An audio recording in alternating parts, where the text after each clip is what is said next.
everyone, and welcome. My name is Joy Montgomery. Thank you for joining this Texas Connect breakout session. Today, I'm going to be sharing a short 15-minute presentation on tribal archival development. We'll have a few minutes at the end for questions. Feel free to drop questions in the chat or save them for the end. Let's go ahead and get started. So we are going to be talking about the Alabama-Coushatta tribe of Texas. The Alabama-Coushatta tribe of Texas is situated near Livingston, Texas. They have a reservation there in Polk County. They are historically from Alabama, Tennessee area. DeSoto encountered them in the 1500s. Around 1715, they moved down around Montgomery, Alabama, together. They allied with the French there. And then around 1763, they moved into Louisiana at the end of the French and Indian War. And then in the 1780s, they moved into Texas. They did not remove with other tribes from Texas in 1859 when there was a big push to move all the tribes into the reservation and move them out of Texas. So they are the longest standing reservation in Texas.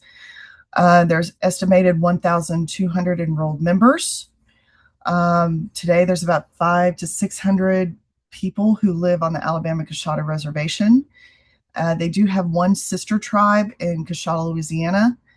The Coushatta tribe in Louisiana, Kinder, Louisiana, a population of about 1,000, and they have one sister tribal town, Alabama-Coushatta in Oklahoma. So their timeline, they have lived on their reservation since 1854. That was hard fought and hard won. Sam Houston actually helped them to receive that reserve. Polk County citizens also helped them with that. The Republic of Texas had promised them land. Mexico had promised them lands. They did help with the Texas to fight for the Texas Republic. They helped in the Runaway Scrape. A lot of other things. So they have had a lot of history of helping Texas and help Texas become Texas.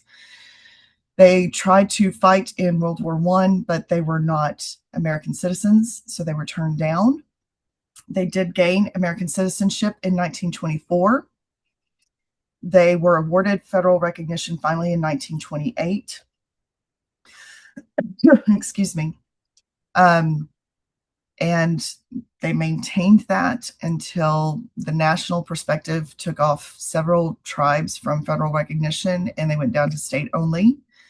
They ended up focusing on tourism to help bring in income. At that time, of course, in the 1950s, they were,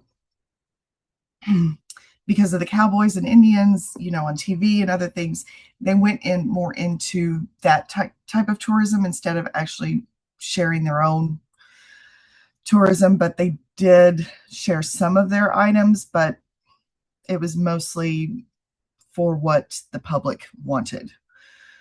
So it was more like powwows, other things, not their historic dances and their historic songs, because a lot of those had been pushed out, because when the Presbyterians came in and administered to them, they were told that that was not good, that they should forget those things. And so a lot of those things were already lost by that time.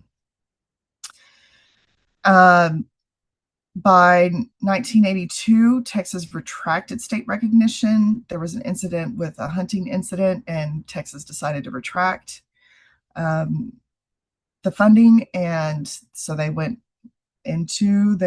only just a recognized group of people. And so it was a very hard time for them on survival. But by 1987, they were federally recognized again. They started focusing on income from the casino, but it was only slot machines. It's still only slot machines. But that did get them enough of an income to help supplement everything. And their museum actually burned down at that time. So their tourism industry stopped, and then they only had income from the casino. Their well-being has now been maintained, and now they're starting to do more of a heritage preservation focus and redeveloping themselves. So the parameters, whenever we came in to do the archives, something that was very important to them, that they wanted to maintain complete sovereignty and rights over their archives. Nothing could be published without permission. They wanted a privacy agreement of volunteers. And all of these things are because other people had come in and taken things from them for pittance. Some of their items were taken. Some of their clothing were taken at a time where they didn't have a lot of money. Their stories, their histories, other things were published without really giving them credit or talking to them. People would come in as friends and then take things from them, and they wanted to make sure that whenever people came in, that they were treating them right and treating them well. That's why they're a little hesitant about all of this. Their family lineage research, they were very hesitant about that, but as they came to trust us, now they're able to allow us to do this research for them and work with them more. Introduction. So the predisposition of the archives in the office, they had a piano in there, they had agricultural equipment. They had a displays, they had a meeting table in there. It was very cramped, so all the archives were in one corner of one room. Everything was in file cabinets and boxes. It was a little organization. As you can see, they had drums, powwow equipment, dancing equipment, a bunch of bottles. It was not very well maintained at all. The previous historic tribal preservation officer had just passed away. So they were in a state of flux, and a lot of items were just on his own computer. Thankfully, I had a chance to go through and take everything from his computer because there were no hard copies of that left. So we still don't know where those are. So things were very heavily just kept, and there was also a lot of oral stories that were just passed down from one to another, very much just kept secret. And so who knows what all was taken to the grave with him. But so there was a lot of help that was needed with all of this. You've got to also understand this is two tribes, Alabama and Coushatta, and they were speaking Alabama and Coushatta. Their first meetings were all in Alabama and Coushatta, and they didn't start to really speak English a lot until prevalently until the 1950s. And now they're going the opposite way, where their own language is being lost. And they're trying to research that. So whenever we came into collaboration at the time, the Tribal Historic Preservation Office had an interim officer, a brand new assistant, and one outreach that had been there throughout. They had a grant for digitizing 10,000 photos. There was no equipment, and all of this was due at the end of July, and a website. It was a chance meeting that I met with them in June, and they said, hey, we need help. And I said, okay, and brought in volunteers, 2 scanners. These volunteers came in and started scanning. And they're wonderful volunteers, and just started working. And I started working on the website, and we had the grant done by August. They got an extension, and the tribal members were able to see these photos. They later continued, this volunteers continued to scan all the archives. We're still working on that. And it's been an amazing process. So the outcomes from all of this. Now we have a website with images. Tribal members have been taught the scanning equipment, including the youth and elders. Over 130,000 images have been scanned, photos, newspapers, documents, research. They've been used in displays, history displays, programs, histories, welcome center, now a history museum. The return of tribal artifacts, tracing family lineage, stories, culture, how to do some of their crafts that they had lost to time, and some of their lands, tribal land and environmental preservation, their longleaf pine and pine needle baskets has begun a resurgence. A new upgraded archival storage has been ordered and is coming in next week. This is their welcome center, their history museum. So as you can see, they have some of their language, their historical timeline. A lot of that, they did not know their full timeline, historical timeline, or their place in history. The Alabama-Coushatta tribal towns have now been traced, and that's the first, and it's continuously growing. The map that's on there, that's also been updated. The historical timeline has also now been updated, and this is just this past summer. So it's continuously being updated as more information comes to light. We now have photos of what their dress looked like, the importance of, for instance, the woman and the coins were about, the first tribal members to go off to college. And so all of these things have just come out to light. The Alabama-Coushatta clans, who they're the matrilineal clans, who their ancestors were, some of their legends and their stories, their old chiefs. Some of that has been lost to time, that has been researched as well. And so this history museum has been a proud thing that they've loved. The archive today, as you can see, is totally different. The scanners are on the left. Those two scanners have gone through a lot. The tribal archives, as you can see, are totally different than before, and they're going to be brand new next week. We have museum quality archives coming in for archival storage, not only of documents and images, but also artifacts, as more people are coming forward with some of their artifacts and donating those also to the tribe, the family members. The impact has been amazing.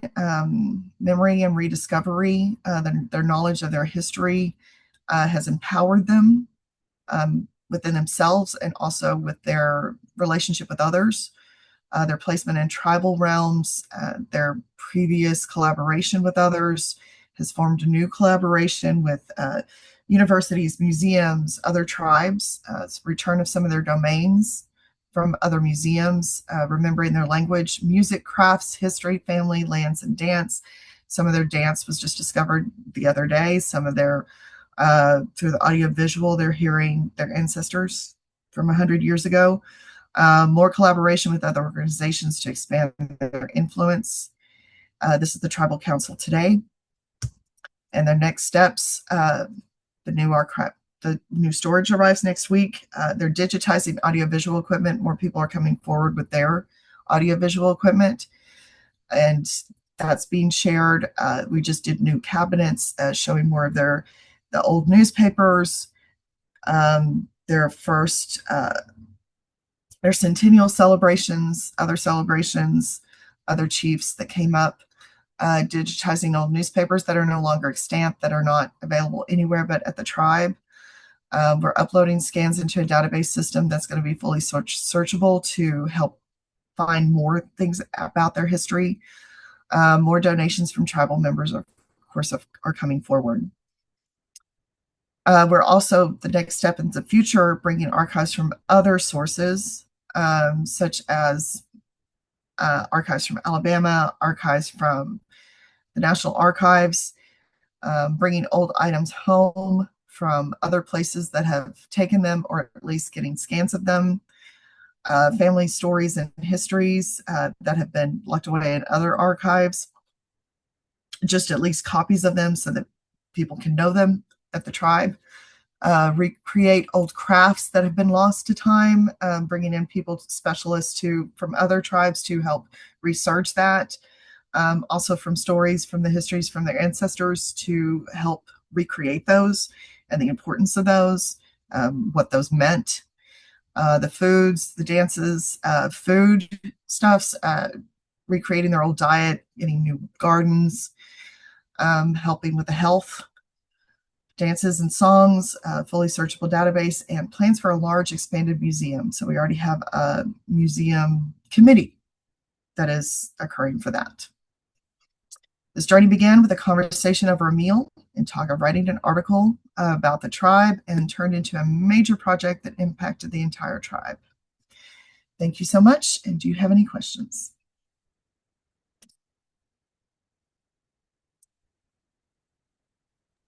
So on the history of the tribe, as I was trying to follow what you're, so they move through political alliances, it seems, and that's how they end up in Texas. Is that a fair?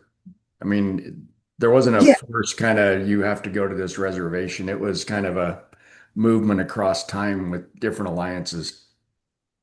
exactly, exactly. So at first they were up north. I think that they allied with the Yuchi at one time. 1715, they moved in kind of Montgomery. They were part of the Creek Confederacy. So that's Montgomery, Alabama. Hmm.